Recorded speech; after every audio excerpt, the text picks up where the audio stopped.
Lo scrittore Pascal Scrembi ritorna come tutte le estati ad Agrigento per presentare i suoi libri, 2 appuntamenti, uno a Porto Empedocle e uno a Racalmuto. Quali saranno i testi che tu presenterai? Innanzitutto buongiorno a tutti i telespettatori. Domani sera a Porto Empedocle, con la Proloco di Porto Empedocle, con la collaborazione del Comune, il sindaco, l'assessore e l'ingegnere Paolo Savatteri, presenteremo i miei tre ultimi libri: L'arma del potere, un thriller ambientato in Sicilia, al Parlamento e al Vaticano, Chi sono io tra loro, una narrativa ambientata durante la guerra. Sono 21 personaggi che da Taormina si sposteranno dopo in giro per il mondo, l'Australia, in America, e dopo chi leggerà il libro capirà perché i personaggi girano.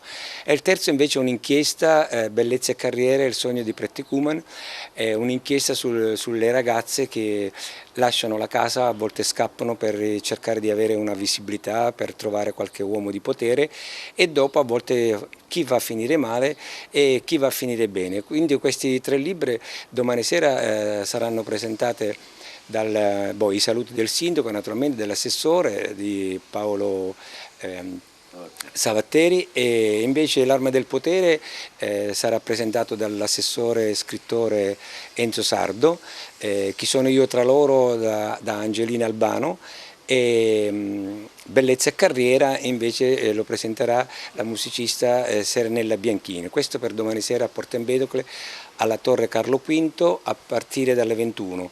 Invece per venerdì 9 agosto nella cittadina di Racalmuto, sempre in collaborazione con l'assessore Enzo Sardo e il sindaco Vincenzo Maniglia, presenteremo soltanto Chi sono io tra loro, perché normalmente si presenta soltanto un libro, ma siccome quest'anno per colpa degli editori che dovevano pubblicare 2 libri l'anno scorso, invece li hanno pubblicati tutti quest'anno, quindi domani sera 3 libri e il 9 agosto solamente Chi sono io tra loro. E dopo, quando ritornerò in autunno, ottobre e novembre, ci saranno altri libri perché usciranno in settembre. Quindi con questo ringrazio a tutti, buone vacanze, e spero di vedervi domani sera oppure il giorno 9.